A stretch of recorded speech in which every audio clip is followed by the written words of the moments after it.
Hello, എല്ലാവർക്കും നമസ്കാരം. ഇന്ന് നമ്മൾ ഡിസ്കസ് ചെയ്യാൻ പോകുന്ന വിഷയം different types of valuation of supply under GST. Supply എങ്ങനെ വാല്യൂ ചെയ്യും? ഇത് 15 മാർക്കിൻ്റെ ക്വസ്റ്റ്യൻ ആയിട്ട് വന്നാൽ ആൻസർ ചെയ്യാൻ വേണ്ടിയിട്ടുള്ളതാണ് ഞാൻ പറയുന്നത്. നിങ്ങളത് മാർക്ക് 5ൻ്റെ ആണെങ്കിൽ അതിൻ്റെ അനുസരിച്ച് ചെറുതാക്കി എഴുതുക. 2 മാർക്കിൻ്റെ ആണെങ്കിൽ 2 മാർക്കിൻ്റെതായിട്ട് എഴുതുക. Explain the provisions relating to determination of value of supply in different situations. നമുക്ക് സ്റ്റാർട്ട് ചെയ്യാം. അപ്പം നിങ്ങൾ ഈ വീഡിയോ ഇഷ്ടപ്പെട്ടാൽ നിങ്ങളൊന്ന് സബ്സ്ക്രൈബ് ചെയ്തേക്കുക. BCom MCom ഒക്കെ പഠിക്കുന്ന കുട്ടികളുണ്ടെങ്കിൽ അവർക്കത് ഫോർവേഡും ചെയ്ത് കൊടുക്കുക. നിങ്ങൾക്ക് ഉപകാരപ്രദമായിട്ടുള്ള വീഡിയോ ആണ്. എന്താണ് value of taxable supply? Section 15 value of സപ്ലൈയെ കുറിച്ച് പറയുന്നത്. Currently, GST will be charged on the transaction value. Transaction value is the price actually paid or payable for the supply of goods or service between unrelated parties. That is, price is the sole consideration. അപ്പോൾ എന്താണ് supply എന്ന് ചോദിച്ചു കഴിഞ്ഞാൽ സപ്ലൈക്ക് definition ഉണ്ട്. അപ്പോൾ ഒരു supply നടന്നു കഴിഞ്ഞാൽ ആ സപ്ലൈ നടത്തുന്നതിൻ്റെ വാല്യൂ എത്രയാണ് എന്ന് ചോദിച്ചാൽ അതിൻ്റെ വിലയാണ് അതിൻ്റെ വാല്യൂ. ഫോർ എക്സാമ്പിൾ, നമ്മൾ മൊബൈൽ കടയിൽ പോയിട്ട് നമ്മളൊരു 25,000 രൂപയുടെ മൊബൈൽ വാങ്ങിച്ചാൽ ആ ട്രാൻസാക്ഷൻ്റെ വാല്യൂ എന്ന് പറയുന്നത് 25,000 ആണ്. ആ 25,000ൻ്റെ മുകളിലാണ് GST ആപ്ലിക്കബിൾ ആയിട്ടുള്ള GST ഈടാക്കേണ്ടത്. ഇവിടെ നമുക്കൊരു എക്സാമ്പിൾ നോക്കാം. ABC, a manufacturer selling tools and hardware like drill, polishers, spades, etc. It sells a power drill to XYZ, a wholesaler dealer. The MRP is rupees 5,500, but ABC sells it for rupees 3,000 currently. The invoice will be look like. എന്താണ് അതിൻ്റെ transaction value എന്ന് പറഞ്ഞു കഴിഞ്ഞാൽ 3,000 ആണ് അതിൻ്റെ transaction value. ഇത് അതിൻ്റെ MRP ആണ്. MRP ഇൻക്ലൂഡിങ് ടാക്സ് ആണ്. 3,000 രൂപ ട്രാൻസാക്ഷൻ വാല്യൂ എന്ന് പറഞ്ഞാൽ ഒരിക്കലും MRP അല്ല, ട്രാൻസാക്ഷൻ്റെ വാല്യൂ ആയിട്ട് എത്രയാണോ വാങ്ങുന്നതാണ്. അപ്പം 3,000 രൂപ ട്രാൻസാക്ഷൻ വാല്യൂ. GST 18% ആണെങ്കിൽ CGST 9%, SGST 9%. Total invoice value 3,0540 എന്ന് വരും. ഇനി നമുക്ക് അടുത്ത ഒരു എക്സാമ്പിൾ കൂടെ നോക്കാം. A goes to shop of Mr. B and purchase television. He pays amount rupees 50 as consideration for 52 inches LED TV purchased plus GST, where MRP of the product rupees 65,000.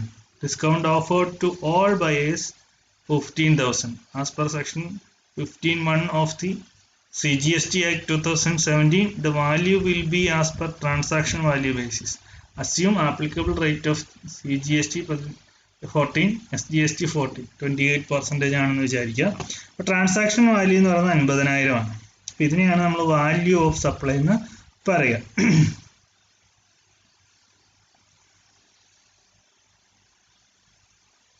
ഇനി എന്താണ് വാല്യൂ ഓഫ് സപ്ലൈ എന്ന് പറഞ്ഞാൽ section 15(1) പറയുന്ന price is sole consideration for sale. ഒരു transaction നടന്നു കഴിഞ്ഞാൽ അതിൻ്റെ consideration ഉണ്ടാവും. ഒരു സപ്ലൈ നടന്നാൽ അതിനൊരു കൺസിഡറേഷൻ ഉണ്ടാവും. ആ കൺസിഡറേഷൻ എന്ന് പറയുന്നത് വില പ്രൈസ് മാത്രമാണെങ്കിൽ, ക്യാഷ് മാത്രമാണെങ്കിൽ, അതായത് സപ്ലൈ നടന്നു കഴിഞ്ഞാൽ അതിന് എഗൻസ്റ്റ് ക്യാഷ് ആണ് കിട്ടുന്നതെങ്കിൽ, ചില സമയത്ത് സപ്ലൈ നടക്കുമ്പോൾ ക്യാഷും കിട്ടും, കൈൻഡും കിട്ടും. ഇവിടെ price is sole consideration. കൺസിഡറേഷനായിട്ട്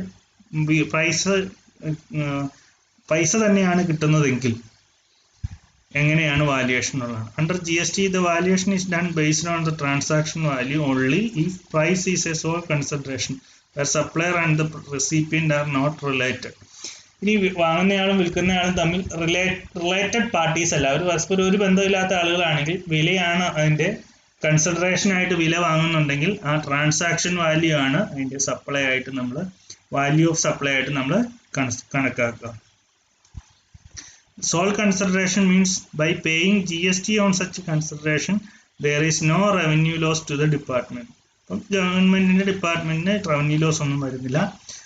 transaction value, that is the price actually paid or payable for the said supply of goods and services, where supplier and the recipient of the supply are not related and the price is the sole consideration for the supply. അപ്പോൾ വില മാത്രമാണ് consideration എങ്കിൽ, പൈസ മാത്രമാണ് consideration എങ്കിൽ transaction value ആണ് നമ്മൾ അതിൻ്റെ വാല്യൂ ആയിട്ട് കണക്കാക്കേണ്ടത്. ഇനി the value of supply under GST shall also include. ഇനി വാല്യൂ ഓഫ് സപ്ലൈ, ഒരു പ്രോഡക്റ്റിനെ നമ്മൾ വില മാത്രമാണ് അതിൻ്റെ സോൾ കൺസിഡറേഷൻ എന്ന് പറയുമ്പോൾ നമ്മൾ താഴെ പറയുന്ന കാര്യങ്ങളും കൂടെ നമ്മൾ ആ കൂട്ടത്തിൽ എന്ത് ചെയ്യണം, ആഡ് ചെയ്യണം. അതായത് any taxes, duties, cess, fees and charges levied under any law other than GST is charged separately by the supplier. Therefore, value of supply shall not include tax paid under GST-യിലുള്ള tax മാത്രം വരില്ല. ബാക്കി എന്ത് വന്നു കഴിഞ്ഞ് കഴിഞ്ഞാലും നമ്മൾ value of supply ആയിട്ട് നമ്മൾ കണക്കാക്കണം.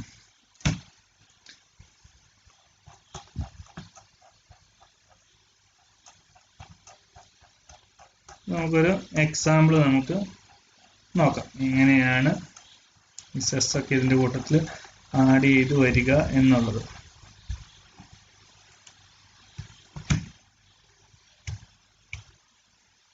നോക്കാണ് price of television, price of TV ആയിട്ട് നമ്മൾ എടുത്തത് 50,000 ആണ്. ഇനി ഇതിൻ്റെ കൂട്ടത്തിൽ ആഡ്, ഇനിയിപ്പോൾ ഇനി അതർ ടാക്സ്, എന്തെങ്കിലും ഒരു ടാക്സ് ആ കൂട്ടത്തിൽ ഒരു 10% ആഡ് ചെയ്തു എന്ന് വിചാരിക്കുക. 10% അസ്യൂം ചെയ്യുക, എന്തെങ്കിലും ഒരു ടാക്സ് ആ കൂട്ടത്തിൽ നമ്മൾ ആഡ് ചെയ്തു എന്ന് ചുമ്മാ അസ്യൂം ചെയ്യുക. 5,000 ആയി.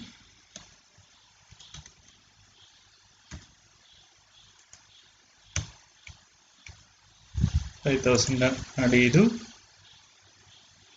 ഇനി നമ്മൾ എന്തെങ്കിലും ട്രാൻസ്പോർട്ടേഷൻ ചാർജ്,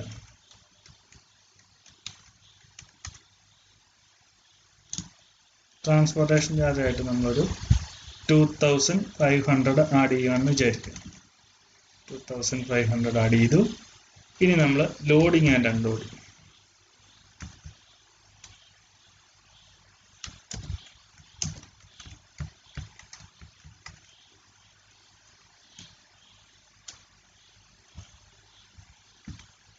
അതും 2,500 ആഡ് ചെയ്തു എന്ന് വിചാരിക്കാം. ഇവിടെ പറഞ്ഞു നോക്കി, ഇനി ടാക്സസ്, ഡ്യൂട്ടീസ്. ഇപ്പം ഡ്യൂട്ടീസ് എന്ന് പറഞ്ഞു കഴിഞ്ഞാൽ നമ്മളിപ്പം നമുക്ക് എടുക്കാൻ പറ്റുന്ന ഏതാണുള്ളതെന്ന് വെച്ച് കഴിഞ്ഞാൽ, നമുക്ക് കസ്റ്റംസ് ഡ്യൂട്ടി അല്ലെങ്കിൽ എക്സൈസ് ഡ്യൂട്ടി ഒക്കെ നമ്മൾ എന്തെങ്കിലും ഒരു പ്രോഡക്റ്റിൻ്റെ മേലിൽ നമ്മൾ അടച്ചിട്ടുണ്ടെങ്കിൽ നമുക്ക് എന്ത് ചെയ്യാം, അതും ട്രാൻസാക്ഷൻ പ്രോഡക്റ്റിൻ്റെ വാല്യൂവിൻ്റെ കൂട്ടത്തിൽ എന്ത് ചെയ്യണം, ആഡ് ചെയ്യണം. അപ്പോൾ loading and unloading charge add ചെയ്തു. അപ്പോൾ ഇവിടെ മൊത്തം വാല്യൂ ഓഫ് സപ്ലൈ എന്ന് പറയുന്നത്, ടോട്ടൽ വാല്യൂ എന്ന് പറയുന്നത്, total value of supply 55,60,000 plus tax ആയിരിക്കും അവിടെ വരിക. അപ്പോൾ the value of supply under GST. Okay, ഇനി GST അല്ലാത്ത മറ്റേതെങ്കിലും നിയമപ്രകാരം ഏതെങ്കിലും പ്രോഡക്റ്റിന് ടാക്സ് ഈടാക്കുന്നുണ്ടെങ്കിൽ അതും നമ്മൾ ട്രാൻസാക്ഷൻ വാല്യൂവിൻ്റെ, ആ സപ്ലൈയുടെ വാല്യൂവിൻ്റെ കൂട്ടത്തിൽ ആഡ് ചെയ്യണം. ഇനി അടുത്തത്, any amount that the supplier is liable to pay.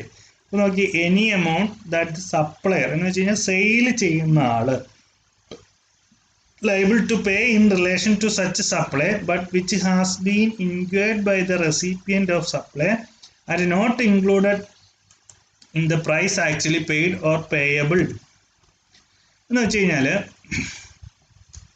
Any amount that supplier, ഇപ്പോൾ സപ്ലയർ ആണ് ആ എമൗണ്ട് പേ ചെയ്യുക. ഏതോ ഒരു സപ്ലൈ നടത്തുന്നതുമായിട്ട് ബന്ധപ്പെട്ട് സപ്ലയർ എന്തെങ്കിലും ഒരു എമൗണ്ട് സപ്ലൈയുമായിട്ട് ബന്ധപ്പെട്ട് പേ ചെയ്യും, which has been incurred by the recipient of supply. പക്ഷേ എക്സ്പെൻസ് വന്നത് സാധനം വാങ്ങിച്ചുകൊണ്ട് പോയ ആളുമായിട്ട് ബന്ധപ്പെട്ടാണ്. ആ സാധനം മേടിച്ചുകൊണ്ട് പോയ എക്സ്പെൻസുമായിട്ട് ആ മേടിച്ചുകൊണ്ട് പോയതുമായിട്ട് ബന്ധപ്പെട്ട എന്തെങ്കിലും എമൗണ്ട് സപ്ലയർ പേ ചെയ്യുകയും ആ പേ ചെയ്യുന്ന എമൗണ്ട് ഇൻവോയ്സ് പ്രൈസിൻ്റെ കൂട്ടത്തിൽ അഡീഷണൽ ആയിട്ടാണ് കൊടുക്കുന്നത് എങ്കിൽ അതും സപ്ലൈയുടെ വാല്യൂ ആയിട്ട് കണക്കാക്കും. നമുക്കിവിടെ ഒരു എക്സാമ്പിൾ നോക്കാം. Federal Bank Limited gives an order to Modi Xerox to supply a photo copier. Federal Bank ഒരു സപ്ലയറുടെ അടുത്ത് നിന്ന് ഒരു ഫോട്ടോ കോപ്പിയർ തരാൻ പറഞ്ഞു. As per the terms of order, Modi Xerox is liable to supply the machine at the office of the bank for a sum of 1 lakh. അപ്പോൾ 1 ലക്ഷം രൂപയ്ക്ക് ബാങ്കിൻ്റെ ഓഫീസിൽ എത്തിച്ചേക്കുക എന്നാണ് പറഞ്ഞിരുന്നത്. However, on delivery, the bank was asked to pay transportation. അപ്പോൾ bank പറയുകയാണ് transportation charge ഒരു 35,000 രൂപയാണ് നിങ്ങൾ തൽക്കാലത്തേക്ക് ഒന്ന് കൊടുക്കണം എന്ന് പറഞ്ഞു കഴിഞ്ഞാൽ അത് ലയബിലിറ്റി റെസിപ്പിയൻറ്റിൻ്റെ ലയബിലിറ്റിയാണ്, നമ്മളത് പേ ചെയ്യുകയാണ്. അപ്പം നമ്മൾ ആ ട്രാൻസാക്ഷൻ വാല്യൂ ആയിട്ട് നമ്മൾ 1,35,000 ആണ് എടുക്കേണ്ടത്. ഇനി incidental expenses including commission and packing charge by the supplier to the recipient of supply and any amount charged for anything done by the supplier in respect of the supply. Example, insurance at the time or before delivery of goods or supply of service. Okay, ഇവിടെ നമ്മൾ കണ്ടു any tax അഞ്ച്, പിന്നെ കണ്ടോ ഇൻസിഡൻഷ്യൽ expense. അപ്പോൾ അങ്ങനെ എന്തെങ്കിലുമൊക്കെ എക്സ്പെൻസുകളൊക്കെ നമ്മൾ ഇൻവോയ്സിൽ കാണിച്ചാൽ അതിൻ്റെ മുകളിലും കൂടെ നമ്മൾ ടാക്സ് കളക്ട് ചെയ്യണം. അതുകൊണ്ടാണ് നമ്മൾ ഇൻവോയ്സ് എടുക്കുമ്പോൾ ചിലപ്പം ചില ഇൻവോയ്സിലൊക്കെ postage and courier charge, delivery charge എന്നൊക്കെ പറഞ്ഞിട്ടുണ്ടാവും. അതിൻ്റെ മുകളിലും കൂടെ നമ്മൾ GST എന്ത് ചെയ്യണം, കളക്ട് ചെയ്യണം.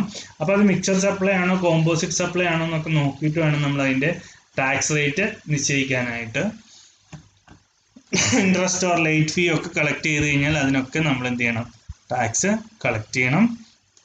ഇനി സബ്സിഡി ഉണ്ടെങ്കിൽ ആ സബ്സിഡി പ്രൊവൈഡ് ചെയ്യുന്നത് സെൻട്രൽ ഗവൺമെൻറ്റോ സ്റ്റേറ്റ് ഗവൺമെൻറ്റോ ആണെങ്കിൽ വാല്യൂ ഓഫ് സപ്ലൈയിൽ കൂട്ടണ്ട. അതല്ല ഏതെങ്കിലും പ്രൈവറ്റ് പാർട്ടി ആണെങ്കിൽ നമ്മൾ എന്ത് ചെയ്യണം, അതിൻ്റെ വാല്യൂ സപ്ലൈ ആയിട്ട് നമ്മൾ കണക്കാക്കണം. ഫോർ എക്സാമ്പിൾ, ഇപ്പോൾ നമ്മളൊരു കമ്പ്യൂട്ടർ വാങ്ങുകയാണ്, 25,000 രൂപയാണ്. അപ്പോൾ നമുക്കൊരു 5,000 രൂപ സബ്സിഡി കിട്ടി. ആ സബ്സിഡി സെൻട്രൽ ഗവൺമെൻറ്റോ സ്റ്റേറ്റ് ഗവൺമെൻറ്റോ ആണ് തരുന്നതെങ്കിൽ ആ കമ്പ്യൂട്ടറിൻ്റെ വാല്യൂ ഓഫ് സപ്ലൈ എന്ന് പറയുന്നത് 20,000 ആയിട്ട് കണക്കാക്കും. അതല്ല വേറെ ആരെങ്കിലും നമുക്ക് 5,000 രൂപ തന്നിട്ടാണെങ്കിൽ ആ വാല്യൂ ഓഫ് സപ്ലൈ എന്ന് പറയുന്നത് 25,000 തന്നെ ആയിരിക്കും.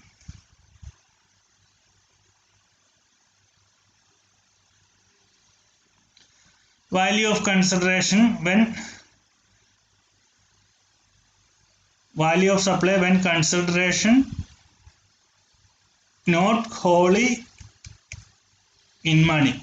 അതായത് നമ്മളൊരു വാല്യൂ ഓഫ് സപ്ലൈ നടക്കുമ്പം പ്രൈസ് മാത്രമല്ല. ഇപ്പം നമ്മളൊരു മൊബൈൽ വാങ്ങിക്കാൻ ചെന്നു, 20,000 രൂപ മൊബൈലിന് വില പറഞ്ഞു, നമ്മൾ 15,000 രൂപ ക്യാഷും 5,000 രൂപ വേറൊരു മൊബൈലും കൂടെ കൊടുത്തു.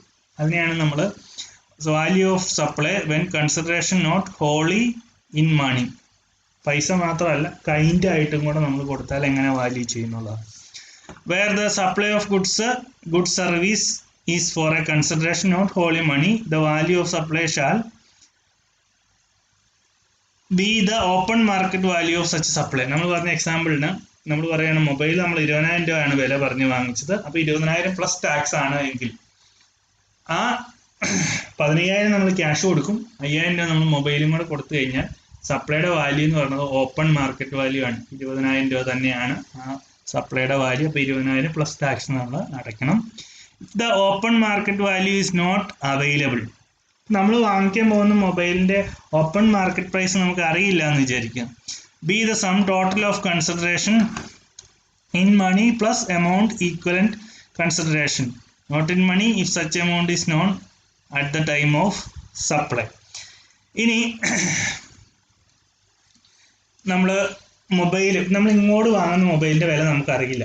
നമ്മൾ അങ്ങോട്ടൊരു 15,000 രൂപയും ഒരു മൊബൈലും കൂടെയാണ് കൊടുക്കുന്നത് എങ്കിൽ എങ്ങനെ വാല്യൂ ചെയ്യും? നമുക്ക് ഇങ്ങോട്ട് കിട്ടുന്ന പ്രോഡക്റ്റിൻ്റെ വാല്യൂ അറിയില്ല. അപ്പോൾ നമ്മൾ കൊടുക്കുന്ന ക്യാഷ് പ്ലസ് നമ്മൾ അങ്ങോട്ട് കൊടുക്കുന്ന പ്രോഡക്റ്റിന്റെ വാല്യൂ എത്രയാണെന്നുള്ളത് വാല്യൂ ചെയ്തിട്ട് ആ ടോട്ടൽ എമൗണ്ട് നമ്മൾ വാല്യൂ ഓഫ് സപ്ലൈ ആയിട്ട് കണക്കാക്കും. If such amount is known at the time of supply. അപ്പോൾ നമുക്ക് ആ കൊടുക്കുന്ന സമയത്ത് നമ്മൾ കൊടുക്കുന്ന സാധനത്തിന്റെ വില നമുക്കറിയാമെങ്കിൽ നമ്മൾ കൊടുത്ത ക്യാഷ് പ്ലസ് നമ്മൾ കൊടുത്ത കൈൻഡിന്റെ വാല്യൂ ഇത് രണ്ടും കൂടെ കൂട്ടി അത് വാല്യൂ ഓഫ് സപ്ലൈ ആയിട്ട് കണക്കാക്കും. If the value of supply is not determinable under clause A or B, the value of supply of goods or services both of same kind and quality. ഇനി നമുക്ക് അങ്ങനെ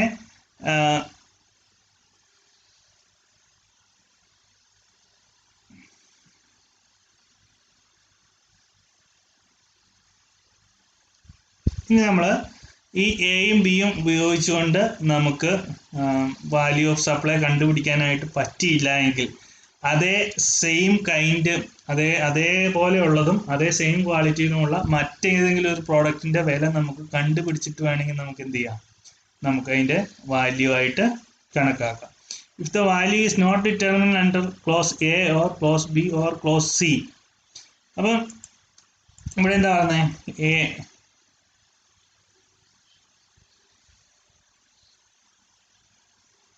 kind and quality.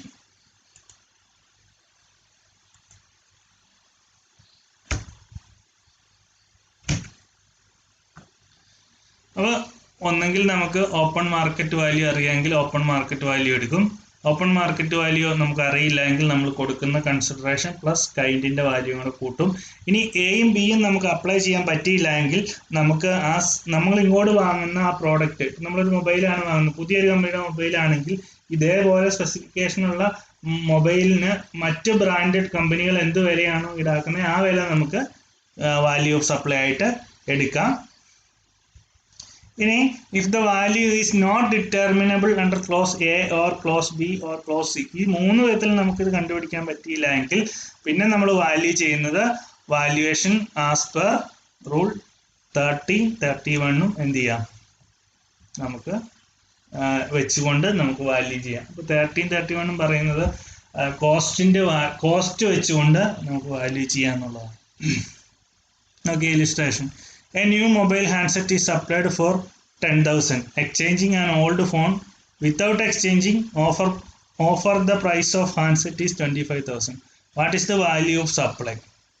Since the price of phone without exchanging offer is 25,000, the value of supply is 25,000, which is the open market value.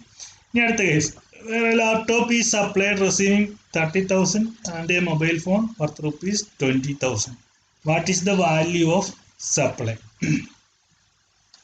Since the value of the mobile phone is known and the market value of the laptop is not known, the value of supply of the laptop is the amount received plus value of goods supplied by the recipient. Hence the value of supply is 50,000. 30,000 plus 30,000 plus cash plus 20,000 laptop. ഇനി നമ്മൾ valuation of സപ്ലൈയിൽ, അപ്പോൾ value of supply പൂർത്തിയായി. ഇനി നമ്മൾ supply നടക്കുന്ന സമയത്ത് discount കൊടുത്താൽ അതിൻ്റെ ട്രീറ്റ്മെൻറ്റ് എങ്ങനെയാണ്, നമ്മൾ പലപ്പോഴും നമുക്ക് ഡിസ്കൗണ്ട് കിട്ടാറുണ്ട്. അപ്പോൾ അത് നമ്മൾ വാല്യൂ ഓഫ് സപ്ലൈയുടെ കൂട്ടത്തിൽ കൂട്ടുമോ ഇല്ലയോ എന്നുള്ളതാണ്. നമുക്ക് നോക്കാം. Discount allow the value of the supply shall not include any discount which is given. അപ്പം സപ്ലൈൻ്റെ വാല്യൂവിൻ്റെ കൂട്ടത്തിൽ നമ്മൾ ഡിസ്കൗണ്ട് കൊടുത്തത് എന്ത് ചെയ്യണ്ട, ആഡ് ചെയ്യണ്ട. അതാണ് നമ്മൾ ആദ്യം പറഞ്ഞത്. നമ്മൾ ആ മെഷീൻ വാങ്ങിച്ചത് 5000 രൂപയുടെ വാല്യൂ ഉള്ള സാധനം നമ്മൾ 3000 പ്ലസ് ടാക്സ് ആണ് വാങ്ങിച്ചത്. അപ്പോൾ അവിടെ നമുക്കൊരു ഡിസ്കൗണ്ട് ഉണ്ട്. അപ്പോൾ ആ ഡിസ്കൗണ്ടിൻ്റെ വാല്യൂ എന്ത് ചെയ്യുന്നതാണ്, വിച്ച് ഈസ് ഗിവൺ. ഇനി ആ ഡിസ്കൗണ്ട് എപ്പോഴാണ് കൊടുക്കണേ, before or at the time of supply. അപ്പം സപ്ലൈ നടക്കുന്നതിന് മുമ്പോ സപ്ലൈ നടക്കുന്ന സമയത്തോ ഡിസ്കൗണ്ട് കൊടുത്തു കഴിഞ്ഞാൽ ആ ഡിസ്കൗണ്ട് വാല്യൂ ഓഫ് സപ്ലൈ ആയിട്ട് വാല്യൂ ഓഫ് സപ്ലൈയിൽ നിന്ന് നമുക്ക് കുറയ്ക്കാം. ഇപ്പം നമ്മളൊരു വാച്ച് മേടിക്കാൻ ചെല്ലാണ്. അപ്പോൾ വാച്ചിന് 10,000 രൂപ എന്ന് പറഞ്ഞു. അവർ പറയുകയാണ് ഇപ്പോൾ ഒരു ഓഫർ ഉണ്ട്, ഇപ്പോൾ തരുവാണെങ്കിൽ നിങ്ങൾ 8,000 രൂപ തന്നാൽ എന്ന് പറഞ്ഞു കഴിഞ്ഞാൽ 8,000 ആണ് അതിൻ്റെ വാല്യൂ. അപ്പം before or at the time of supply എന്തെങ്കിലും ഡിസ്കൗണ്ട് വന്നു കഴിഞ്ഞാൽ അത് കുറച്ചിട്ടുള്ളതാണ് വാല്യൂ ഓഫ് സപ്ലൈ എന്ന് പറയുന്നത്. ഇനി after the supply has been affected, ഇനി സപ്ലൈ ചെയ്ത് കഴിഞ്ഞിരിക്കും ചിലപ്പോൾ നമുക്ക് എന്ത് തരിക, ഡിസ്കൗണ്ട് തരിക. Such discount is established in terms of an agreement entered into or before the time of supply and specifically linked to relevant invoices. അപ്പം നമ്മളൊരു agreement വെച്ചിട്ട് നമുക്ക് സപ്ലൈ അല്ലെങ്കിൽ ഇത്ര ക്വാണ്ടിറ്റി എടുത്താൽ നിങ്ങൾക്ക് ഇത്ര റേറ്റിന് തരാം, അപ്പോൾ ക്വാണ്ടിറ്റി നമ്മളായിരിക്കും ചിലപ്പോൾ അവർ ഡിസ്കൗണ്ട് തരുന്നത്. അങ്ങനെയൊക്കെ പറഞ്ഞു കഴിഞ്ഞാൽ ആ ഡിസ്കൗണ്ട് നമുക്ക് വാല്യൂ ഓഫ് സപ്ലൈയിൽ നിന്ന് നമ്മൾ വാല്യൂ ഓഫ് സപ്ലൈ ആയിട്ട് നമുക്ക് വാല്യൂ ഓഫ് സപ്ലൈയിൽ നിന്ന് നമുക്ക് ഡിഡക്റ്റ് ചെയ്യാം. പക്ഷേ ആ അങ്ങനെ തരുന്ന ഡിസ്കൗണ്ട് ഇൻവോയ്സിൽ കാണിച്ചിട്ടുണ്ടാവും. ഇനി നമ്മൾ അങ്ങനെ സപ്ലൈ നടന്നു കഴിഞ്ഞ് പിന്നീട് ഏതെങ്കിലും ഒരു സമയത്ത് നമുക്ക് ആരെങ്കിലും ഡിസ്കൗണ്ട് തന്നു കഴിഞ്ഞാൽ ആ ഇൻപുട്ട് ടാക്സിന് നമ്മൾ എന്ത് ചെയ്യണം, അതിനനുസരിച്ച് നമ്മൾ അഡ്ജസ്റ്റ് ചെയ്യണം. Input tax credit as attributable to the discount on the basis of document issued by the supplier has been reversed by the recipient of supply. എന്ന് വെച്ച് കഴിഞ്ഞാൽ നമ്മളിപ്പം ഒരു 1,00,000 രൂപയ്ക്ക് നമ്മളൊരു പ്രോഡക്റ്റ് വാങ്ങിച്ചു. അപ്പോൾ പ്രോഡക്റ്റ് വാങ്ങിച്ചു കഴിഞ്ഞാൽ അവർ പറഞ്ഞ 10,000 രൂപ നമുക്ക് ഡിസ്കൗണ്ട് തന്നു പറഞ്ഞു കഴിഞ്ഞാൽ ആ 10,000 രൂപയുടെ മുകളിലുള്ള ടാക്സ് നമ്മുടെ ഇൻപുട്ട് ടാക്സിൽ നിന്ന് നമ്മൾ എന്ത് ചെയ്യണം, ഡിഡക്റ്റ് ചെയ്തോണം. 90,000 രൂപയ്ക്കാണ് നമുക്കത് കിട്ടിയത്. അപ്പോൾ 90,000 ടാക്സേ നമുക്ക് ക്ലെയിം ചെയ്യാനായിട്ട് പറ്റത്തുള്ളൂ. ഇനി രണ്ടാമത്തെ കേസ് വാല്യുവേഷൻ വരുന്നത് റിലേറ്റഡ് പേഴ്സൺ. അപ്പം ബിസിനസ്സുമായിട്ട് ബന്ധപ്പെട്ട പാർട്ടികൾ, റിലേറ്റഡ് എന്ന് വെച്ച് കഴിഞ്ഞാൽ റിലേഷനുള്ള ബിസിനസ്സിൽ അങ്ങോട്ടും ഇങ്ങോട്ടും. അപ്പോൾ ആരൊക്കെയാണ് റിലേറ്റഡ് പേഴ്സൺ? ഇപ്പോൾ ഫാമിലി മെമ്പേഴ്സ്. ഇപ്പം ഞാൻ ബിസിനസ് നടത്തുവാണ്, അപ്പോൾ എൻ്റെ ഭാര്യ വന്നൊരു സാധനം വാങ്ങിച്ചു, അപ്പോൾ ഞാൻ ഭാര്യയ്ക്ക് ഒരു സാധനം സപ്ലൈ ചെയ്ത് കഴിഞ്ഞാൽ അത് റിലേറ്റഡ് പേഴ്സൺ ആയി. ഇനി എനിക്കൊരു സ്ഥാപനമുണ്ട്, ഞാൻ വേറൊരു കമ്പനിയിലെ പാർട്ട്ണറുമാണ്, എനിക്ക് സ്വന്തമായിട്ടൊരു പ്രസ്ഥാനം. അപ്പോൾ ഈ എൻ്റെ പ്രസ്ഥാനവും ഞാൻ പാർട്ട്ണർ ആയിരിക്കുന്ന പ്രസ്ഥാനവും തമ്മിൽ റിലേറ്റഡ് ആണ്. അപ്പം for the purpose of the act the term related person has been defined as follows. അപ്പോൾ റിലേറ്റഡ് പേഴ്സൺ ആരാണെന്ന് 2 മാർക്കിൻ്റെ ക്വസ്റ്റ്യൻ ചോദിക്കുന്നതാണ്. A person shall be deemed to be related person if, ഇനി ബിസിനസ്സിൻ്റെ റിലേറ്റഡ് പേഴ്സൺ ആരാണ് അല്ലെങ്കിൽ ആരൊക്കെയാണ് റിലേറ്റഡ് പേഴ്സൺ? അപ്പോൾ ഫാമിലി മെമ്പേഴ്സ് എല്ലാം റിലേറ്റഡ് പേഴ്സൺ ആണ്, ബ്ലഡ് റിലേഷനിൽ വരുന്നതാണ്. Such persons are officers or directors of one another's business. അപ്പം ഇപ്പം ഈ ഒരാൾ തന്നെ 2 കമ്പനിയിലെ ഡയറക്ടറോ ഓഫീസറോ ഒക്കെ ആണെങ്കിൽ അവർ റിലേറ്റഡ് പേഴ്സൺ ആയി. Such persons are legally recognised partners in business. ഇപ്പം ഞാനൊരു പാർട്ട്ണർഷിപ്പ് ബിസിനസ് ആണ് ചെയ്യുന്നതെങ്കിൽ ഞാനൊരു പാർട്ട്ണറാണ്, എൻ്റെ കൂടെയുള്ള പാർട്ട്നേഴ്സും ഞങ്ങൾ തമ്മിലും എന്താണ്, റിലേറ്റഡ് പേഴ്സൺസ് ആണ്. എംപ്ലോയറും എംപ്ലോയിയും റിലേറ്റഡ് പേഴ്സൺ ആണ്. ഒരു വോട്ടിംഗ് റൈറ്റിൻ്റെ 25% മുകളിൽ ഹോൾഡ് ചെയ്യുന്ന ആളുകൾ, ഷെയർ ഹോൾഡേഴ്സ്, അവർ റിലേറ്റഡ് പേഴ്സൺ ആണ്. One of them directly or indirectly controls the others. അപ്പം ഒരു കമ്പനി വേറൊരു കമ്പനി കൺട്രോൾ ചെയ്യുന്നുണ്ടെങ്കിൽ അവർ തമ്മിൽ റിലേറ്റഡ് ആണ്. ചില കമ്പനികൾ വേറെ കമ്പനിയുടെ ഷെയർസ് എന്ത് ചെയ്യും, വാങ്ങിക്കും. Both of them are directly or indirectly controlled by a third person. അപ്പം 3 കമ്പനിയെയും മൂന്നാമതൊരാൾ, അല്ലെങ്കിൽ 2 കമ്പനിയെയും മൂന്നാമതൊരാൾ, കോമൺ ആയിട്ടൊരാൾ അതിനെ കൺട്രോൾ ചെയ്യുന്നുണ്ടെങ്കിൽ അവരും റിലേറ്റഡ് പേഴ്സൺ ആണ്. Together they directly or indirectly control A third person. ഇനി ഇവരെല്ലാം കൂടെ കൂടിയിട്ടാണ്, അപ്പോൾ 2-3 കമ്പനികൾ കൂടി വേറൊരു കമ്പനിയെ കൺട്രോൾ ചെയ്ത് കഴിഞ്ഞാൽ ആ കമ്പനികളും അങ്ങോട്ടും ഇങ്ങോട്ടും റിലേറ്റഡ് പേഴ്സൺ ആണ്. They are members of the same family. Same ഫാമിലിയിലെ മെമ്പേഴ്സ് ആണ് എങ്കിൽ അത് റിലേറ്റഡ് പേഴ്സൺ ആണ്. The term person also includes legal persons. Persons who is associated in the business shall be deemed to be related if he is the sole agent or sole distributor or sole concessionary. അപ്പം ഇങ്ങനെ related പേഴ്സണുമാരുമായിട്ട് ബന്ധപ്പെട്ട് ആണ് supply നടക്കുന്നതെങ്കിൽ എങ്ങനെയാണ് value ചെയ്യുക എന്നുള്ളതാണ് നമ്മൾ ഇനി പറയാനായിട്ട് പോകുന്നത്. അപ്പം നിങ്ങളിത് റിലേറ്റഡ് പേഴ്സൺ ആരാണ് എന്ന് അറിഞ്ഞിരിക്കാൻ വേണ്ടിയാണ് ഇവിടെ എഴുതിയേക്കുന്നത്. അപ്പം നിങ്ങൾക്ക് 15 മാർക്കിൻ്റെ എക്സൈക്ക് ആണെങ്കിൽ റിലേറ്റഡ് പേഴ്സൺ 1-2 പേരുടെ പേരുകൾ നിങ്ങൾക്ക് എഴുതാം. അപ്പോൾ റിലേറ്റഡ് പേഴ്സൺ തമ്മിലാണ് സപ്ലൈ നടക്കുന്നതെങ്കിൽ, അപ്പോൾ ഇതെന്ന് വെച്ച് കഴിഞ്ഞാൽ ഗവൺമെൻറ്റിന് നഷ്ടം വരരുത്. ഇപ്പോൾ ഒരു ബിസിനസ്സിൻ്റെ ഓണർ അവിടെയുള്ള ഒരു എംപ്ലോയിക്ക് എന്തെങ്കിലും ഒരു പ്രോഡക്റ്റ് സെയിൽ ചെയ്ത് കഴിഞ്ഞാൽ അത് എങ്ങനെ വാല്യൂ ചെയ്യും, അതാണ് പ്രശ്നം. അപ്പം നമുക്ക് നോക്കാം.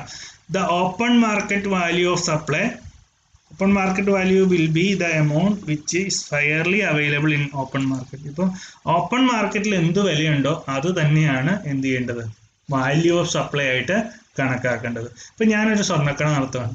എൻ്റെ സ്റ്റാഫിന് ഞാനൊരു 10 പവൻ സ്വർണം കൊടുത്തു. 10 പവൻ സ്വർണം കൊടുക്കുന്നതിൽ കുഴപ്പമൊന്നുമില്ല. 10 പവൻ്റെ സ്വർണത്തിൻ്റെ മേലിൽ ടാക്സ് എത്ര വാങ്ങണം? ഓപ്പൺ മാർക്കറ്റ് വാല്യൂ എത്രയാണോ, ഗോൾഡിന് ഒരു പവന് 35,000 രൂപയാണെങ്കിൽ 3.5 ലക്ഷം രൂപ വാങ്ങിച്ച്, അല്ലെങ്കിൽ 3.5 ലക്ഷം വാങ്ങിക്കണം എന്നില്ല, 3.5 ലക്ഷം രൂപ അതിൻ്റെ സപ്ലൈയുടെ വാല്യൂ ആയിട്ട് കണക്കാക്കി ആ 3.5 ലക്ഷത്തിൻ്റെ മുകളിൽ എന്ത് ചെയ്യണം, ടാക്സ് അടയ്ക്കണം. ഇനി 3.5 ലക്ഷം എനിക്ക് വേണമെങ്കിൽ മേടിക്കാം, മേടിക്കാതിരിക്കാം, അത് പേഴ്സണലി ആണ്. പക്ഷെ ഗവൺമെന്റിന് കിട്ടാനുള്ളത് ഗവൺമെന്റിന് എന്ത് ചെയ്യണം, കിട്ടണം. If the open market value is not available, it will be the value of supply of goods or services of like kind and quality. ഇനി നമ്മൾ കൊടുക്കുന്ന സാധനത്തിന്റെ മാർക്കറ്റ് വാല്യൂ നമുക്ക് അറിയില്ല എങ്കിൽ അതിനോട് സാമ്യമുള്ള അതേ കൈൻഡിലും അതേ ക്വാളിറ്റിയിലുമുള്ള പ്രോഡക്റ്റിന്റെ വാല്യൂ നമുക്ക് അറിയാമെങ്കിൽ അത് നമുക്ക് എടുക്കാം. Here the taxable person can use a reference similar goods or services or both for determining the value of supply. അപ്പോൾ ഓപ്പൺ മാർക്കറ്റ് വാല്യൂ അറിയാമെങ്കിൽ അതെടുക്കുക. ഓപ്പൺ മാർക്കറ്റ് വാല്യൂ അറിയില്ല എങ്കിൽ അതുപോലെയുള്ള പ്രോഡക്റ്റിന് മാർക്കറ്റിൽ എന്ത് വിലയുണ്ടെന്ന് നോക്കിയിട്ട് ആ വില എടുക്കാം. If the value is not determinable in the above two cases, it shall be determined by either by the cost method or residual method. ഇനി ഈ മേളിൽ പറഞ്ഞ 2 വിധത്തിലും കണ്ടുപിടിക്കാൻ പറ്റിയില്ല എങ്കിൽ നമുക്ക് എന്ത് ചെയ്യാം, നമുക്ക് ആ പ്രോഡക്റ്റിന്റെ കോസ്റ്റ് എത്രയാണോ അത് കണ്ടുപിടിച്ചിട്ട് അത് അതിന്റെ വാല്യൂ ഓഫ് സപ്ലൈ ആയിട്ട് കണക്കാക്കാം. ഇനി റെസിജ്വൽ മെത്തേഡ് എന്ന് പറഞ്ഞു കഴിഞ്ഞാൽ നമ്മൾ സെക്ഷൻ റൂൾ 1331 ഉപയോഗിച്ച് വാല്യൂ ചെയ്യുന്നതാണ് നമ്മൾ റെസിജ്വൽ മെത്തേഡ് എന്ന് പറയുക. അപ്പോൾ ആ വിധത്തിൽ നമുക്ക് വാല്യൂ ചെയ്യാം. അപ്പം റെസിജ്വൽ മെത്തേഡ് എന്ന് വെച്ച് കഴിഞ്ഞാൽ ഒരു അസസിങ് ഓഫീസർക്ക് ന്യായമായിട്ട് തോന്നുന്ന ഒരു വാല്യൂ അതിന്റെ വാല്യൂ ആയിട്ട് എന്ത് ചെയ്യാം, കണക്കാക്കാം. ഇനി value of supply between distinct or related person other than through an agent. If the value of the supply of services between distinct or where the supplier and recipient are related shall be decided as follows. എന്ന് വെച്ച് കഴിഞ്ഞാൽ distinct person ഉണ്ട്. എന്ന് വെച്ച് കഴിഞ്ഞാൽ ഇപ്പം എനിക്കൊരു company ഉണ്ട്, അത് എറണാകുളം കൊച്ചിയിൽ ആണ് അത് കമ്പനി. ഞാൻ കോയമ്പത്തൂര് തമിഴ്നാട് പോയിട്ട് പുതിയൊരു ബിസിനസ് സ്റ്റാർട്ട് ചെയ്യുകയാണ്. അപ്പോൾ എനിക്ക് ഇവിടെ ഇരിക്കുന്ന ഒരു ജനറേറ്റർ എനിക്ക് കോയമ്പത്തൂര് കമ്പനിയിലേക്ക് കൊണ്ടുപോകണം. അപ്പം ഞങ്ങൾ തമ്മിൽ ഡിസ്റ്റിങ്ക്റ്റ് ആണ്, കാരണം ഇതിൻ്റെ തന്നെ ഒരു ശാഖയാണത്. തമിഴ്നാട്ടിലെ രജിസ്ട്രേഷൻ ഉണ്ട്, കേരളത്തിൻ്റെ രജിസ്ട്രേഷൻ ഉണ്ട്. അപ്പം ഞാൻ ഈ കൊണ്ടുപോകുന്ന ജനറേറ്ററിൻ്റെ വാല്യൂ എങ്ങനെ വാല്യൂ ചെയ്യും എന്നുള്ളതാണ് പറഞ്ഞത്. അപ്പോൾ എങ്ങനെയൊക്കെ വാല്യൂ ചെയ്യാം, ഓപ്പൺ മാർക്കറ്റ് വാല്യൂ അറിയാമെങ്കിൽ അത് ഓപ്പൺ മാർക്കറ്റ് വാല്യൂ ആയിട്ട് എന്ത് ചെയ്യാം, കണക്കാക്കാം. The open market value is not available. The value of supply of goods or services of similar kind and quality. അതേപോലെയുള്ള ജനറേറ്ററിന് മാർക്കറ്റിൽ എന്ത് വിലയുണ്ടെന്നുള്ളത് അന്വേഷിക്കും. ഞാൻ കൊണ്ടുപോകുന്നത് മഹീന്ദ്രയുടെ ആയിരിക്കും. അപ്പം കിർലോസ്കറിന്റെ പുറത്ത് മാർക്കറ്റിൽ അതേ ക്വാളിറ്റിയും പോയിന്റിലുമുള്ള ജനറേറ്ററിന്റെ വാല്യൂ എത്രയാണെന്ന് നോക്കിയിട്ട് ആ വാല്യൂ എനിക്ക് എന്ത് ചെയ്യാം, എനിക്ക് ഇത് സപ്ലൈ ആയിട്ട് കണക്കാക്കി എനിക്ക് എടുക്കാവുന്നതാണ്. ഇനി ദ വാല്യൂ ഈസ് നോട്ട് ഡിറ്റർമിനബിൾ, അങ്ങനെ ഒരു വിധത്തിൽ നിശ്ചയിക്കാൻ പറ്റില്ല എങ്കിൽ നമുക്ക് സെക്ഷൻ 30 ഉപയോഗിച്ച് നമുക്ക് എന്ത് ചെയ്യാം, വാല്യൂ ചെയ്യാം. ഇനി value of supply made or received through an agent.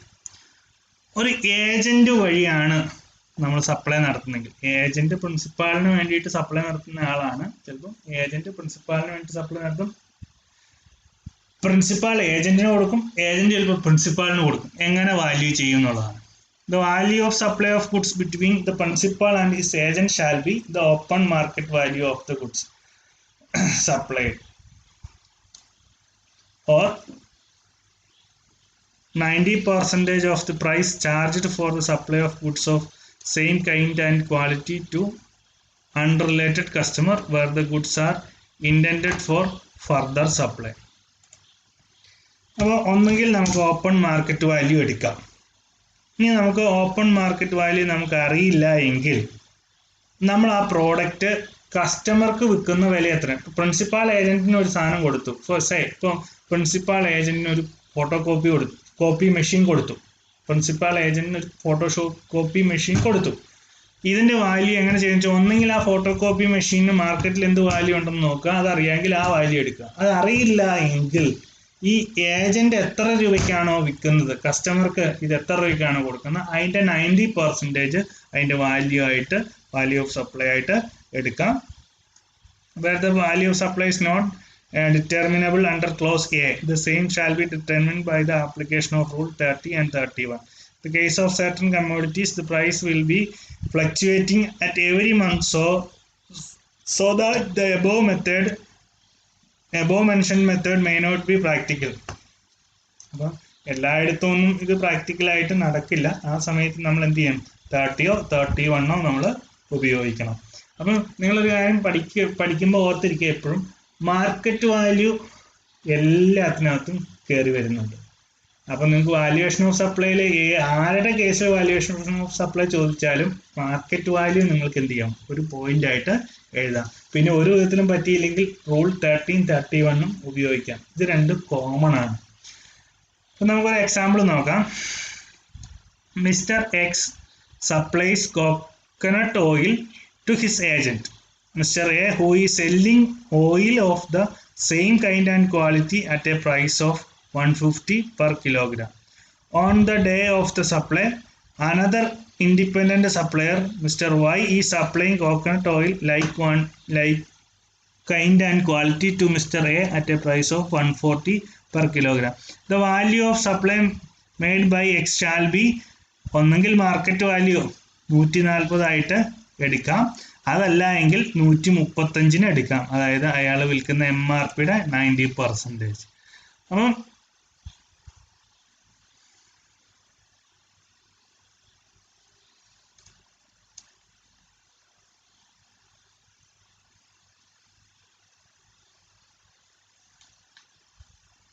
ഇനി ഇവിടെ നോക്കിയേ, കോക്കനട്ട് ഓയിൽ മിസ്റ്റർ എക്സ് ആണ് സപ്ലൈ ചെയ്യുന്നത്. അയാൾക്ക് അറിയില്ല ഇതിന്റെ മാർക്കറ്റ് വാല്യൂ എത്രയാണെന്ന്. അപ്പോൾ എക്കാണ്. അപ്പോൾ എ വിൽക്കുന്നത് 150 രൂപയ്ക്കാണ്. ഒന്നെങ്കിൽ ഈ 150ന്റെ 90% വാല്യൂ ഓഫ് സപ്ലൈ ആയിട്ട് എടുക്കാം. അതല്ല എങ്കിൽ മിസ്റ്റർ എ ഇതേപോലെ കോക്കനട്ട് ഓയിൽ വേറൊരാളുടെ കയ്യിൽ നിന്ന് മേടിക്കുന്നുണ്ട്. അയാൾ 140 രൂപയ്ക്കാണ് സപ്ലൈ ചെയ്യുന്നതെങ്കിൽ ഒന്നെങ്കിൽ ഈ 140 രൂപ എന്ത് ചെയ്യുക, വാല്യൂ ഓഫ് സപ്ലൈ ആയിട്ട് കൺസിഡർ ചെയ്യാം. ഇനി value of supply of goods or services both based on cost, അതാണ് റൂൾ 30 പറയുന്നത്. നമ്മൾ എപ്പോഴും കണ്ടു മേളിൽ ഒന്നെങ്കിൽ റൂൾ 30 ഉപയോഗിക്കുക അല്ലെങ്കിൽ 31 ഉപയോഗിക്കാം.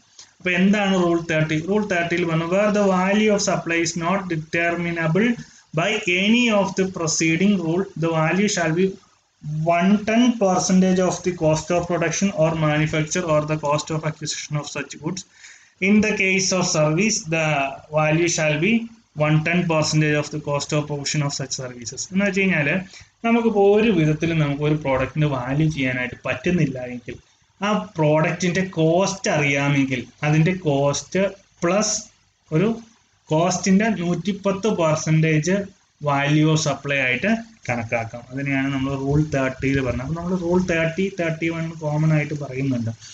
അപ്പോൾ ഇനി അടുത്തത് റൂൾ 31 ആണ്, residual method or determination of value of supply. Where the value of supply of goods or service both cannot be determined under rule 27 to 30, the same shall be determined using any other reasonable means of valuation consistent with section 15. In the case of supply services, the supplier may opt for this rule, ignoring rule 30. ഇനി നമുക്ക് അതിന്റെ വേറെ value of supply of goods or service ഒരു വിധത്തിലും കണ്ടുപിടിക്കാൻ പറ്റുന്നില്ല എങ്കിൽ the same shall be determined using any other reasonable means. എന്തെങ്കിലും റീസണബിൾ ആയിട്ടുള്ള ഒരു കാൽക്കുലേഷൻ എടുത്തുകൊണ്ട് അതിന്റെ വാല്യൂ ഓഫ് സപ്ലൈ കണ്ടുപിടിക്കാനായിട്ട് പറ്റുന്നതിനെയാണ് റൂൾ 31 പറഞ്ഞത്. അപ്പോൾ അതിന്റെ കോസ്റ്റും കണ്ടുപിടിക്കാൻ പറ്റുന്നില്ല എങ്കിൽ ആണ് നമ്മൾ 31 ഉപയോഗിക്കുക. കോസ്റ്റും നമുക്ക് ഒരു വിധത്തിലും കണ്ടുപിടിക്കാൻ പറ്റുന്നില്ല എങ്കിൽ ഒരു റീസണബിൾ വാല്യൂ ഇട്ട് നമുക്ക് അതെന്ത് ചെയ്യാം, വിൽക്കാം. ഇനി അടുത്ത determination of value in supplies of special types, rule 32. Supply of services of foreign currency including money changing. അപ്പോൾ കറൻസി ഒക്കെ ചേഞ്ച് ചെയ്യും. അപ്പോൾ അതിന്റെ വാല്യൂ ഓഫ് സപ്ലൈ കണ്ടുപിടിക്കണം എങ്ങനെയാണെന്നുള്ളത്. The value of supply of services in relation to the purchase or sale of foreign currency including money changing shall be determined by the supplier of service in the following manner. അപ്പോൾ ഈ currency ഒക്കെ മാറിക്കൊടുക്കുന്നവരുണ്ട്. അപ്പോൾ അവരുടെ sell rate, അപ്പോൾ currency sale ചെയ്യാനുള്ള rate എങ്ങനെയാണ് കിട്ടുക എന്നുള്ളത്. Sell rate of a foreign currency is the rate at which the foreign currency sold in exchange of Indian rupee. അപ്പോൾ അത് എക്സ്ചേഞ്ച് ചെയ്യുമ്പോൾ എത്ര രൂപ കിട്ടും, അതാണ് അതിൻ്റെ value. The buy rate of foreign currency is the rate of at which foreign currency is bought in exchange of Indian rupee. അപ്പോൾ മേടിച്ച വാല്യൂ തന്നെ നമുക്ക് എന്ത് ചെയ്യാം, കണക്കാക്കാം. ഇനി ഇവിടെ വാല്യൂ ഓഫ് സപ്ലൈ ആയിട്ട് വരുന്നത് നമുക്കറിയാം, കറൻസിയും ഷെയർസും സപ്ലൈയിൽ വരില്ലാത്തതാണ്. പക്ഷേ ഇതിൻ്റെ മുകളിലുള്ള കമ്മീഷൻ എന്ത് വരും, സപ്ലൈ ആയിട്ട് വരും. അപ്പോൾ അതിന് കമ്മീഷൻ എങ്ങനെയാണ് എടുക്കുക എന്നുള്ളതാണ്. അപ്പോൾ ഫോറിൻ കറൻസി ഒക്കെ എക്സ്ചേഞ്ച് ചെയ്ത് കഴിഞ്ഞാൽ ഏജൻസ് കമ്മീഷൻ എടുക്കും. അതെങ്ങനെയാണെന്ന് നോക്കി, അതായത് 1 lakh വരെയാണ് എങ്കിൽ 1% അല്ലെങ്കിൽ 1 lakh താഴെയാണെങ്കിൽ ഒന്നുകിൽ 1% എടുക്കാം, അതല്ലെങ്കിൽ 250 രൂപ കുറയാനായിട്ട് പാടില്ല. അപ്പോൾ നോക്കി, ഇനി അടുത്തത് ₹1000 പ്ലസ് പിന്നീട് വരുന്ന ഓരോ ലക്ഷത്തിനും 0.5% വെച്ചുകൊണ്ട് എന്ത് ചെയ്യണം, 10 ലക്ഷം ആവുന്നതാണ് വരെ. അപ്പോൾ 1 ലക്ഷം കഴിഞ്ഞ് കഴിഞ്ഞാൽ 1 ലക്ഷം വരെ 1000, 1 ലക്ഷം മുതൽ 10 ലക്ഷം വരെ ഉള്ളതിൻ്റെ അതിന് വരുന്നത് 0.5%. അപ്പം ഇനി അതിൻ്റെ ₹1500 and 0.1% of the gross amount of currency exchanged for an amount exceeding 10 lakh rupees subject to maximum 60,000. ഇനി 10 ലക്ഷത്തിനുള്ള മേളിലുള്ള ഒരു കറൻസിയാണ് എക്സ്ചേഞ്ച് ചെയ്തെടുക്കുന്നതെങ്കിൽ 1500 രൂപ മുതൽ 1500 രൂപ പ്ലസ് പിന്നീട് വരുന്ന ഓരോ ലക്ഷത്തിനും 0.1% വരെ എടുത്തിട്ട് 60,000 വരെ സീലിംഗ് ലിമിറ്റ് ഉണ്ടാവും. അപ്പോൾ അതാണ് ആ സപ്ലൈ ഓഫ് സർവീസിൻ്റെ വാല്യൂ ആയിട്ട് കണക്കാക്കേണ്ടത്. The value of supply of services by an air travel agent. The value of supply of services by an air travel agent shall be the amount calculated at the rate of 5% of the basic fare in the case of domestic booking and at the rate of 10% of the basic fare value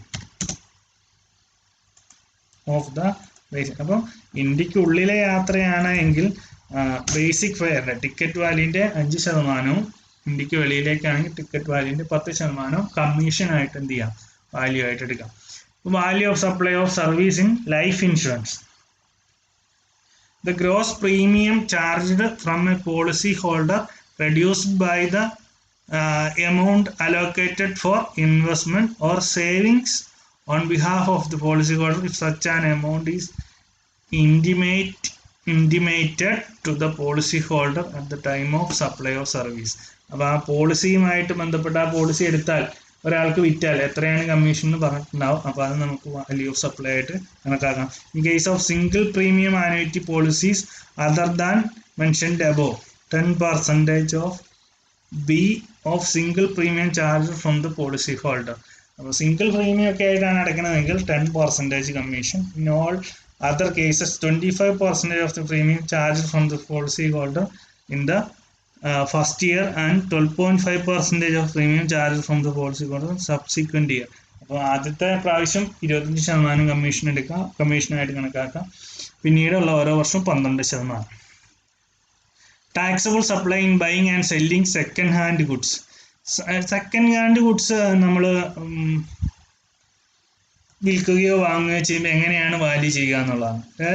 വേറെ taxable supply is provided by a person dealing in buying and selling of second hand goods, that is used goods as such or after such minor processing which does not change the nature of the goods and where no input tax credit has been availed on the purchase of such goods. The value of supply shall be difference between the selling price and the purchase price, and where the value of such supply is negative it shall be ignored. എന്ന് വെച്ച് കഴിഞ്ഞാൽ ഇത്രയേ ഉള്ളൂ. ഈ used കാറിൻ്റെ showroom ഒക്കെ നടത്തുന്നവരാണ് ഈ കാറ്റഗറിയിൽ വരുന്നത്. അപ്പോൾ യൂസ്ഡ് കാറിൻ്റെ ഷോറൂം നടത്തുന്ന ആൾ രജിസ്റ്റേർഡ് ആയിരിക്കണം. അപ്പോൾ അയാൾ കസ്റ്റമറിൻ്റെ കയ്യിൽ നിന്ന്, ഇൻഡിവിജ്വൽ കസ്റ്റമേഴ്സിൻ്റെ കയ്യിൽ നിന്നായിരിക്കും സെക്കൻഡ് ഹാൻഡ് കാറ് വാങ്ങുന്നത്. അപ്പോൾ രജിസ്ട്രേഷൻ ഇല്ലാത്ത ഒരാൾ കാറ് വിറ്റ് കഴിഞ്ഞാൽ അത് സപ്ലൈയിൽ വരില്ല. ഇത് പക്ഷേ വാങ്ങുന്നത് രജിസ്റ്റേർഡ് പേഴ്സണാണ്. ഈ രജിസ്റ്റേർഡ് പേഴ്സൺ വാങ്ങിയിട്ട് ഇത് വേറൊരാൾക്ക് മറിച്ച് വിൽക്കും. ആ മറിച്ച് വിൽക്കുന്ന ആൾ രജിസ്ട്രേഷൻ ഉള്ള ആളാണ്, അതുകൊണ്ട് അവിടെ ടാക്സ് വരും. അപ്പോൾ എങ്ങനെ കാൽക്കുലേറ്റ് ചെയ്യാന്ന് വെച്ചാൽ 1 ലക്ഷം രൂപ കൊടുത്തൊരു കാറ് വാങ്ങിച്ചു, 1,10,000 വിറ്റു. അപ്പോൾ എന്താണ് വാല്യൂ ഓഫ് സപ്ലൈ എന്ന് പറഞ്ഞാൽ വിറ്റ വില മൈനസ് വാങ്ങിയ വില വ്യത്യാസമുള്ളതിൻ്റെ എമൗണ്ട്. ലാഭം കിട്ടിയത് പ്രോഫിറ്റ് ഉണ്ടെങ്കിൽ അത് വാല്യൂ ഓഫ് സപ്ലൈ ആയിട്ട് കണക്കാക്കിയിട്ട് ആ കാറിന് എത്രയാണോ ടാക്സ് റേറ്റ് വരിക ആ ലാഭത്തിൻ്റെ മുകളിൽ ടാക്സ് അടയ്ക്കണം. ഇനി ലാഭമൊന്നുമില്ല, 1,00,000 മേടിച്ച കാർ 90,000 വിറ്റെങ്കിൽ ടാക്സും അടയ്ക്കേണ്ട ആവശ്യം ഇല്ല. In the case of repossession എന്ന് പറഞ്ഞു കഴിഞ്ഞാൽ നമുക്കറിയാം, ഇപ്പോൾ ഒരു ഫിനാൻസ് കമ്പനി കാറ് സീസ് ചെയ്തുകൊണ്ട് പോവാണ്. അപ്പോൾ എങ്ങനെ വാല്യൂ ചെയ്യും? The purchase value of goods repossessed from a defaulting borrower who is not registered for the purpose of recovery of a loan or debt shall be deemed to purchase price of such goods by the default borrower, reduced by 5 percentage points for every quarter or part thereof between the date of purchase and the date of disposal by the person making such a repossession. അപ്പോൾ എന്താണെന്ന് വെച്ച് കഴിഞ്ഞാൽ ഓരോ ക്വാർട്ടറിലും 5% വെച്ച് കുറയ്ക്കാം. എന്ന് വെച്ച് കഴിഞ്ഞാൽ ഒരു വർഷം എന്ന് പറയുമ്പോൾ 4 ക്വാർട്ടറാണ്. അപ്പോൾ 25% വാല്യൂ വെച്ചിട്ട് ഓരോ വർഷത്തെയും കുറയ്ക്കാം. ഇപ്പം 10 ലക്ഷം രൂപയുടെ ഒരു കാറാണ്, അത് 4-ാം വർഷമാണ് ഡിഫാൾട്ട് വരുത്തിയിട്ട് ബാങ്ക് റിക്കവർ ചെയ്യാൻ പോകുന്നതെങ്കിൽ ഒരു വർഷം 20% വെച്ചുകൊണ്ട്, അപ്പം 4-ാം വർഷമാണ്. അപ്പം ആ 4-ാം വർഷത്തിൽ എങ്ങനെയാണ് വാല്യൂ ചെയ്യുക എന്ന് വെച്ച് കഴിഞ്ഞാൽ ഓരോ ക്വാർട്ടറിലും 5% വെച്ച് നമ്മൾ എന്ത് ചെയ്യും? കുറയ്ക്കും. നമുക്കൊരു എക്സാമ്പിൾ നോക്കാം. K limited sells a car to mister X on hire purchase basis. The cost of car is ₹7 lakh. After 3 years the car is repossessed by K Limited due to non-payment of installment. The repossessed car is sold for 3 lakh. What will be the purchase value of the repossessed car? ഇവിടെ നമുക്ക് 7 ലക്ഷം രൂപയുടെ ഒരു കാറാണ്. ആ car 3 വർഷം കഴിഞ്ഞപ്പോൾ തിരിച്ചെടുത്തു, കാരണം instalment അടച്ചില്ല. അത് 3 ലക്ഷം രൂപയ്ക്ക് വിറ്റു. അപ്പോൾ അതിൻ്റെ കോസ്റ്റ് ഓഫ് പർച്ചേസ് എന്ത് ചെയ്യണം? കാൽക്കുലേറ്റ് ചെയ്യണം. അപ്പം 3 വർഷം 4 ക്വാർട്ടർ വെച്ച്, 3 വർഷം 4 ക്വാർട്ടർ എന്ന് പറയുമ്പോൾ 3 year into 4 quarter into 5% into 7,000. The purchase price of repossessed car is ₹2,80,000. അപ്പം നമുക്ക് ഒരു വർഷത്തിൽ ഒരു ക്വാർട്ടറിൽ 5% വെച്ച് കുറയ്ക്കാം. ഇപ്പം 2 ക്വാർട്ടർ ഉണ്ടെങ്കിൽ 10, അപ്പം ഒരു ക്വാർട്ടറിൽ 4, 3 12.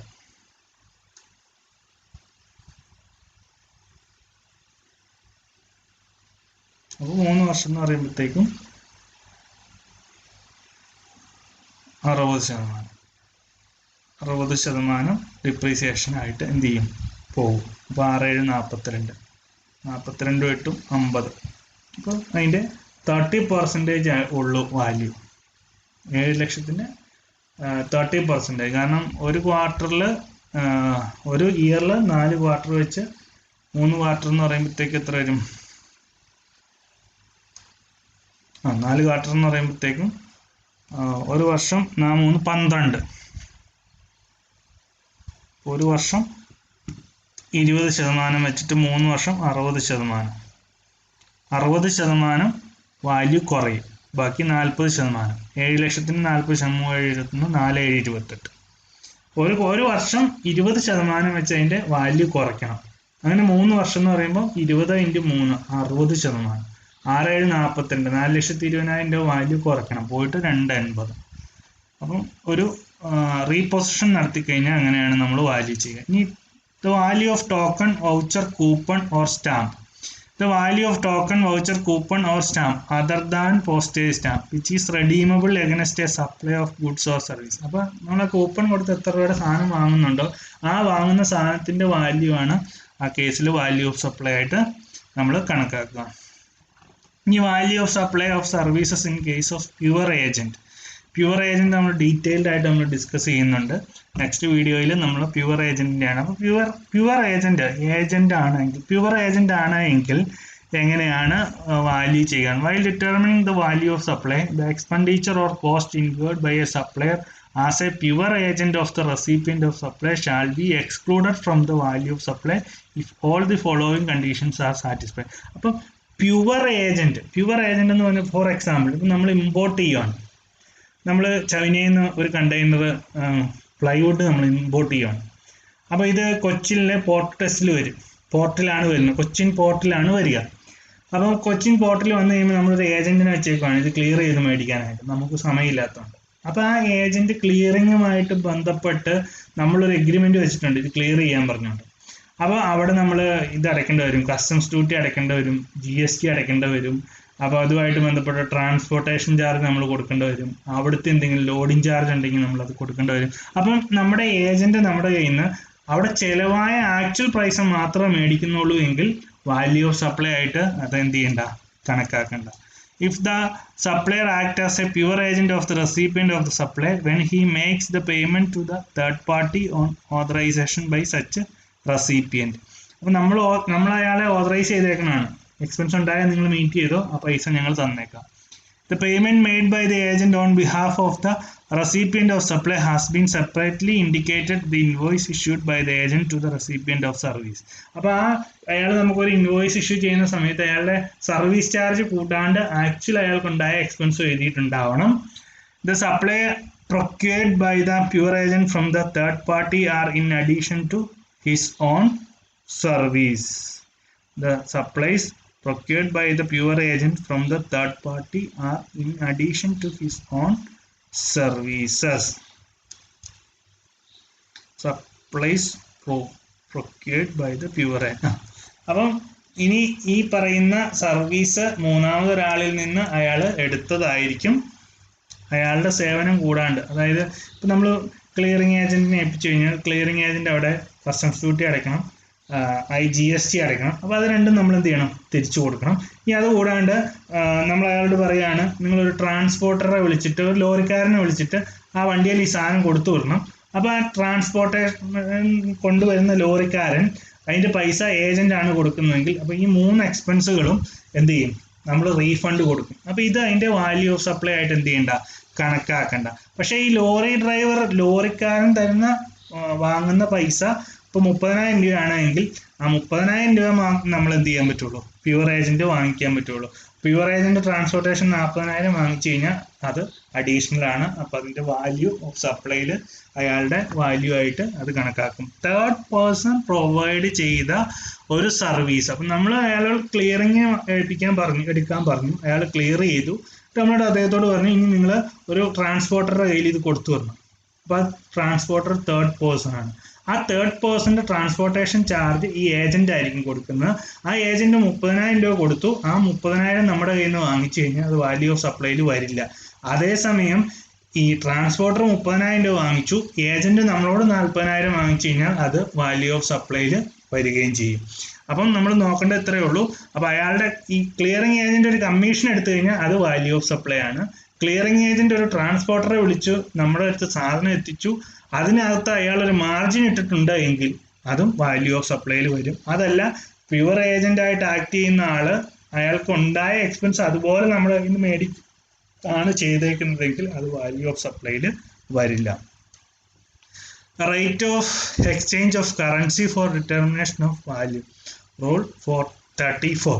The applicable reference rate as determined by the Reserve Bank of India at the time of supply shall be the rate of exchange for determination of the value of taxable goods or services or both. അപ്പം exchange of കറൻസിക്കൊക്കെ value നിശ്ചയിക്കുന്നത് RBI ആണ്. Value of supply inclusive of GST.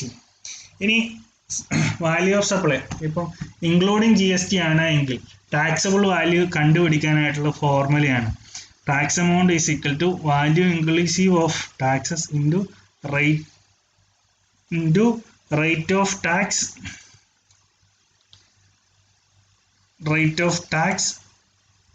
rate in percentage divided by 100 plus. Okay, the example under the MRP of one packet tinned baby fruit is 2,236. The rate of tax is 18%. Calculate the cost price and tax amount. അപ്പോൾ നമുക്കറിയാം 236 divided by 100 plus 18 into 18%. അപ്പോൾ 200 റുപ്പീസാണ്. 200 റുപ്പീസിൻ്റെ 18%. അപ്പോൾ എന്തെങ്കിലും ഒരു supply നടന്നിട്ട് അത് including tax ആണെങ്കിൽ എങ്ങനെയാണ് കണ്ടുപിടിക്കുക എന്നുള്ളതാണ്. അപ്പം ഇപ്പോൾ സപ്പോസ് ഇവിടെ നമ്മൾ 1,00,000 രൂപയാണ് ഇൻക്ലൂഡിങ് ടാക്സ്. അപ്പോൾ ടാക്സബിൾ വാല്യൂ നമ്മൾ എന്ത് ചെയ്യണം? 1,00,000 ആണ്. അപ്പോൾ ടാക്സബിൾ വാല്യൂ കണ്ടുപിടിക്കണം. ഇവിടെ റേറ്റ് ഓഫ് ടാക്സ് എന്ന് പറയുന്നത്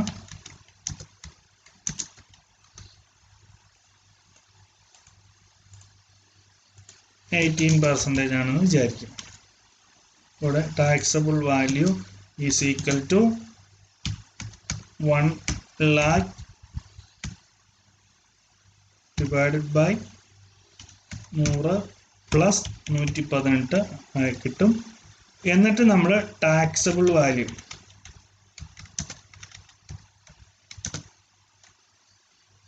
ഇൻറ്റു 18% ആണ്. അപ്പോൾ ഇൻക്ലൂഡിങ് ടാക്സ് ആണെങ്കിൽ നമ്മൾ വാല്യൂ ഓഫ് സപ്ലൈ കണ്ടുപിടിക്കുന്നത് എങ്ങനെയാണ്, ടാക്സബിൾ വാല്യൂ കണ്ടുപിടിക്കുന്നത് എങ്ങനെയാണെന്നുള്ളതാണ് പറഞ്ഞത്. അപ്പം നമ്മൾ വന്നത് ഇതാണ്. വാല്യൂ ഓഫ് സപ്ലൈ എന്ന് പറഞ്ഞു കഴിഞ്ഞാൽ എന്താണ് എന്നുള്ളത് നമ്മൾ പറഞ്ഞു. ഒരു പ്രോഡക്റ്റ്, ഒരു സാധനമോ സേവനമോ സപ്ലൈ ചെയ്യുന്ന സമയത്ത് അതിന് കൺസിഡറേഷനായിട്ട് പൈസ മാത്രമാണ് കൊടുക്കുന്നതെങ്കിൽ ആ പ്രൈസ് കൊടുക്കുന്ന വിലയാണ് അതിൻ്റെ വാല്യൂ ഓഫ് സപ്ലൈ ആയിട്ട് എടുക്കേണ്ടത്.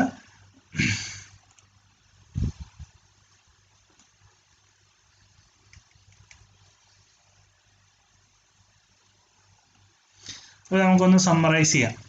Value of taxable supply section 15 of the CGST act.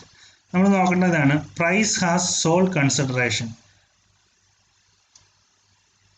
Price മാത്രമാണ് അതിൻ്റെ വില എങ്കിൽ യെസ്, നമ്മൾ പിന്നെ നോക്കേണ്ടത് ഈ പാർട്ടി തമ്മിൽ റിലേറ്റഡ് ആണോ. Supplies and recipient are not related. അപ്പം ഒരു സപ്ലൈ നടന്നു, പ്രൈസ് മാത്രമാണ് അതിന് കൺസിഡറേഷൻ ആയിട്ട് കിട്ടുന്നത്. അപ്പം എന്ത് സാധനം കൊടുത്തോ അതിന് പൈസ നമുക്ക് കിട്ടുന്നു. റിലേറ്റഡ് പാർട്ടികൾ തമ്മിൽ അല്ല ആ ട്രാൻസാക്ഷൻ നടന്നിരിക്കുന്നതെങ്കിൽ വാല്യൂ ഓഫ് സപ്ലൈ എങ്ങനെയാണ്? Value of supply section 15(1) add if not included in the above.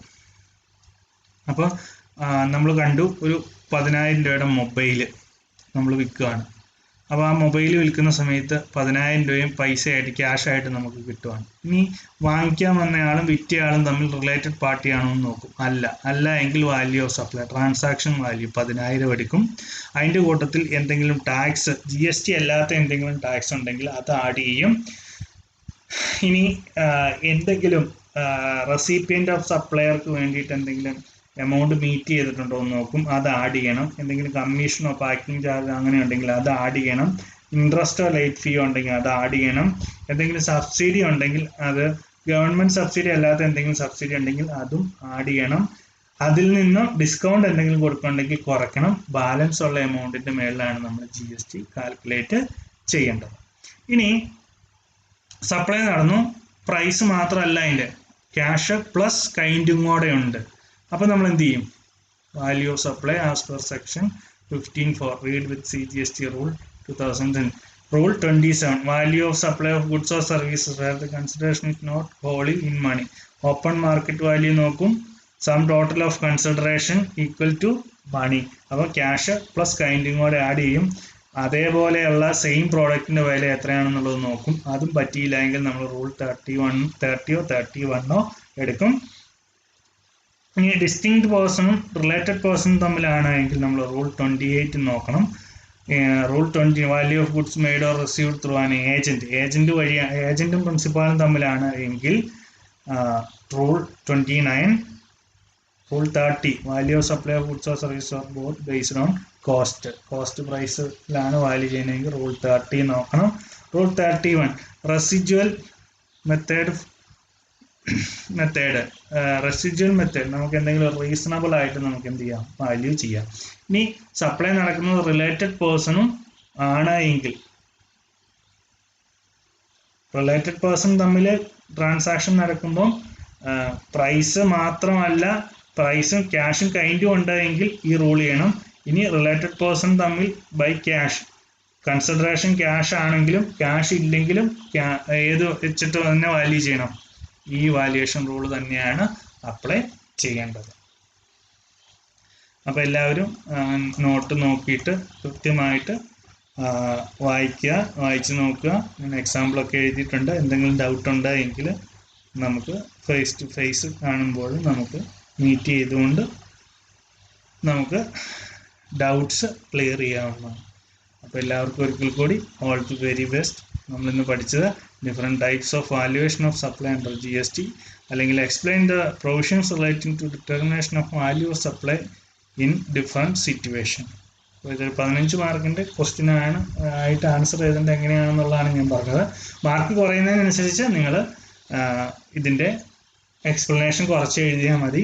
പിന്നെ ഇതിനകത്തുനിന്ന് ഇടയ്ക്ക് പ്യുവർ ഏജൻറ്റിൻ്റെ എങ്ങനെയാണ് വാല്യൂ ചെയ്യുന്നത്, റിലേറ്റഡ് പേഴ്സൻ്റെ എങ്ങനെയാണ് വാല്യൂ ചെയ്യുന്നത്, പ്രൈസ് മാത്രമാണ് കൺസിഡറേഷൻ എങ്ങനെയാണ് വാല്യൂ ചെയ്യുന്നത്, അങ്ങനെയൊക്കെ ക്വസ്റ്റ്യൻ ഇടയ്ക്കൊന്ന് കയറി വരാനായിട്ടുള്ള സാധ്യതയുണ്ട്. അപ്പോൾ അത് ക്വസ്റ്റ്യൻ എങ്ങനെ വന്നു കഴിഞ്ഞാലും നിങ്ങൾ ആൻസർ ചെയ്യാനായിട്ട് റെഡി ആയിട്ട് ഇരിക്കുക. അപ്പോൾ എല്ലാവർക്കും all the very best. Thank you.